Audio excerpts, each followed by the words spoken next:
सॼी दुनिया में कोरोना वायरस वगे वधीक 5,846 माण्हू फौत थी विया। जॾहिं त 1,19,000 खां वधीक नवां केस रिपोर्ट थिया। समूरी दुनिया में कोरोना वगे फौतियुनि जो अंग 4,44,256 थी वियो।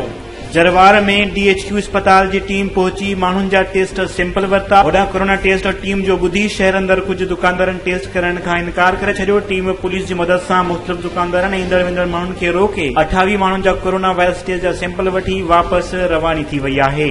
मटियारी में ज़ुबैर सूमरे वारो मामलो मुख्य जवाबदार अञा ताईं गिरफ़्तार न थियो। 3 साथी जवाबदारनि जो पुलिस खे 2 ॾींहनि जो रिमांड। नींगर जी बददस्तूर गणतीअ जोगी हालत, वारसनि सां मुख़्तलिफ़ सियासी समाजी तंज़ीमनि जा राब्ता। मुख्य जवाबदारनि जे पीउ पारां पुट ते लॻल इल्ज़ामनि खे कूड़ मुबनी करार ॾेई छॾियो। मुख्य जवाबदारनि पारां हाई कोर्ट मां प्रोटेक्शन बेल वठण जा इतला। वधीक ख़बरुनि ऐं न्यूज़ अपडेट्स लाइ ॾिसंदा रहो फास्ट न्यूज़।